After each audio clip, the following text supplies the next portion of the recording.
Hello and welcome to RVDaydream. We're doing another bike. How surprising. What have you been up to? I've been riding on a daydream. If you guys haven't checked out our previous videos, we've been going through a whole slew of e-bikes and talking about whatever aspect that company might be providing to the e-bike market. And in this case, we're going to talk about NAKTO, a brand that's been around. They were founded in 2016. They make quite a few different selections. In this case, you can see by the name in the box, possibly Super Cruiser 750. First thing I want to talk about is there's a couple of Super Cruisers.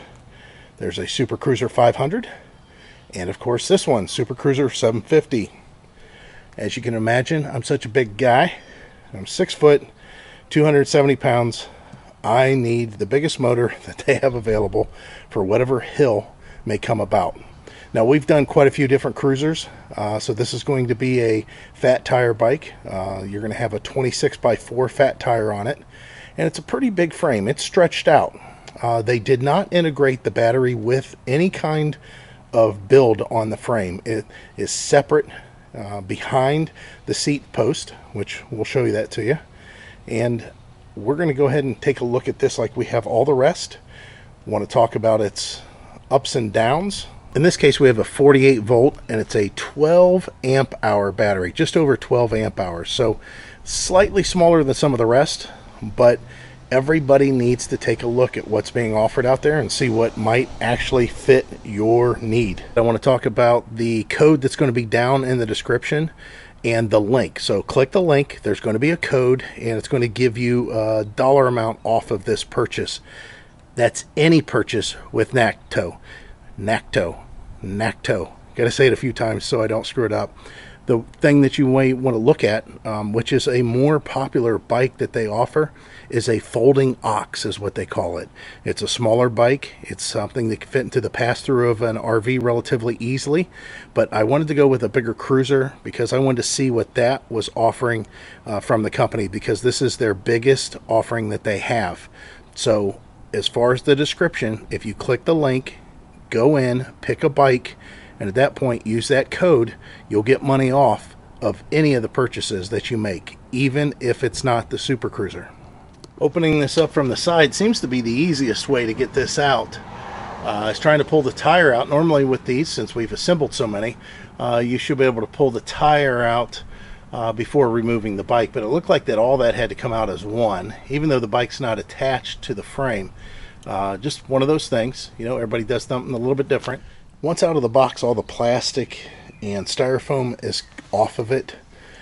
You can see the way things are shaping up here. I have to say that I do like the way the seat looks. Boy, this thing is massive, and it kind of looks like it's brown leather. Obviously not. It has those, which I've seen before, those fake plastic coils. They're nothing more than, you know, rubber. When they're warm, they're softer. When it's cold, you know the deal. It does have a quick release lever, and that's so this seat can flip up. That's what it is right now in a flipped up position. Talk about that once this thing's assembled, which should be obvious why. The front fender, you got your pedals. It does come with a basic toolkit. Can you assemble with this toolkit? I'm sure. There may be a couple things you still need a wrench for. And then, of course, the tire with the disc brakes. The front tire is held on with a skewer. That's nice. I do prefer that. It's a little bit easier to install. The discs are mechanical. They're not hydraulic. And again, from what I can tell, this is just a reflector back here. I don't see any wiring that's running back to this, or feel I don't feel any wiring or anything running back to this. So a little disappointed with that. I mean, the rear light's just as important as the front. A lot of these, though, they do come with lights that are a little bit on the smaller side, so we are always adding auxiliary lighting to this anyways. And then, of course, the battery and the way it loads in here. Yeah, well, it's going to be interesting to see how this one turns out. It seems a little longer to me than some of the other cruisers, which I prefer. I mean, a cruiser should be long. We'll see how it rides. It might be one of the best riding ones out there just because of how long it is.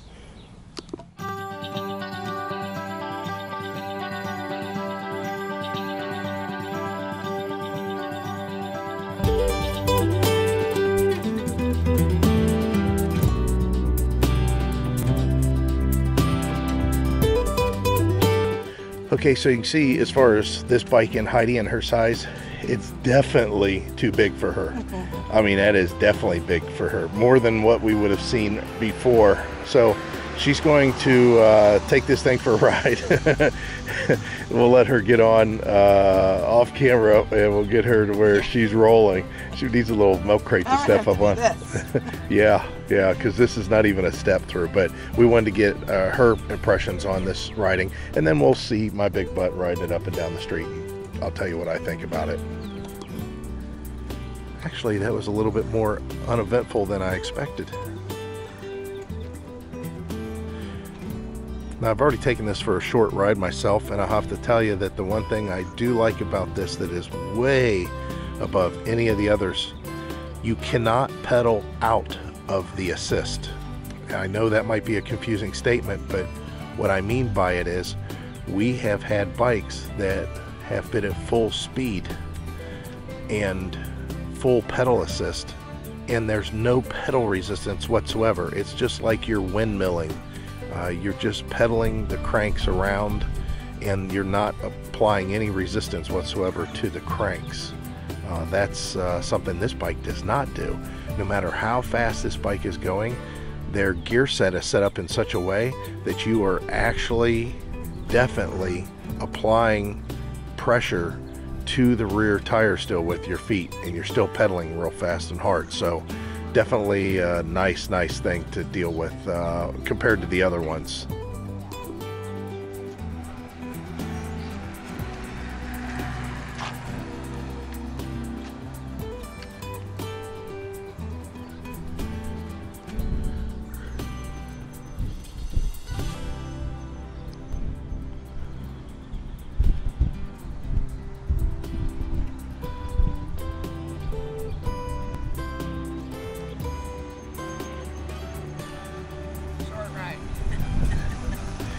Yeah, short ride in two ways. I love. Help me. I blew the horn down. Yeah, I heard that. I love the resistance on. You have it on 6. Every other bike that we have had, there is no resistance. It's like being on 1. Now, I was just talking to the camera about that, and I haven't discussed that with Heidi at all. Yeah. Isn't that funny that we both come up with the same thing? Well, I like it. Yeah, so do I, because you're always getting pushing. A little more exercise. Yeah.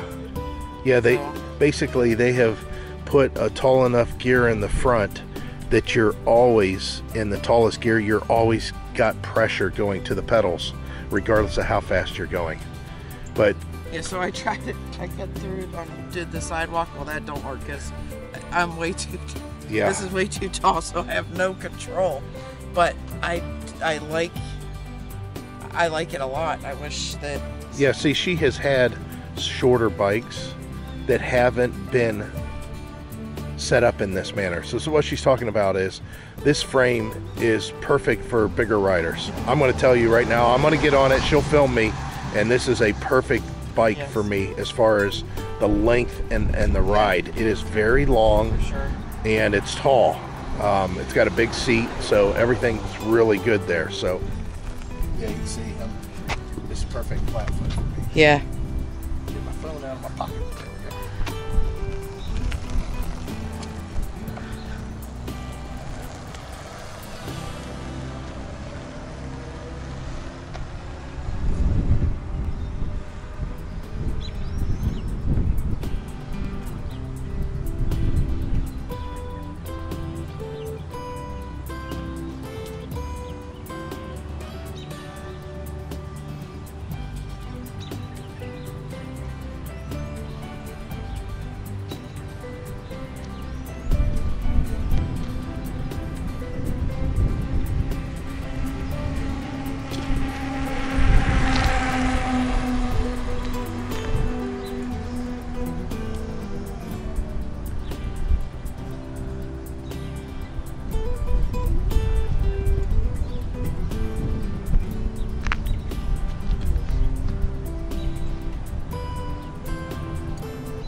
perfect. I mean, as far as the height and everything, I prefer a bike that has more suspension on the rear.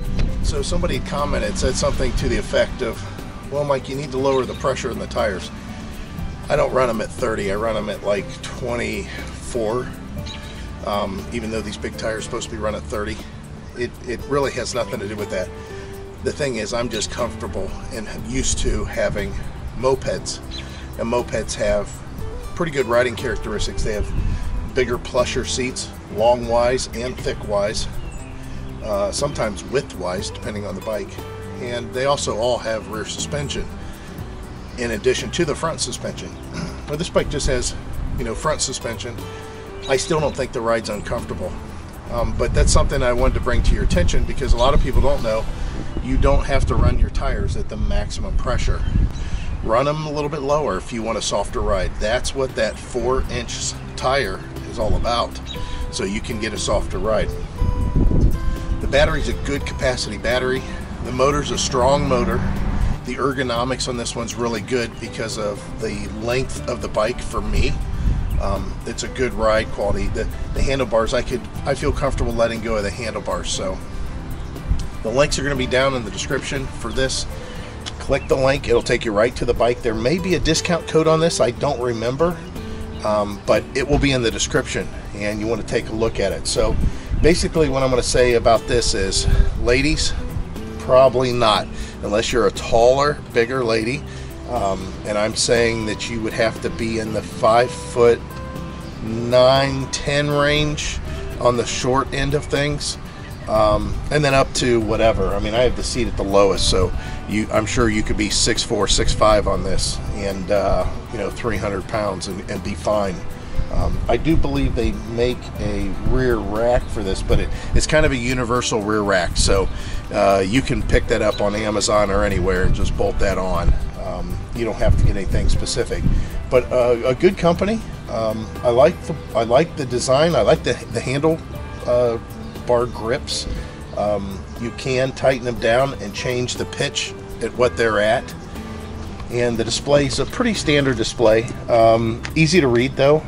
It does have a USB port underneath, so you can charge your phone if you're riding. That's nice, and it was easy to put together. So again, links are down in the description, and as always, we hope to see you out there. Bye. Bye.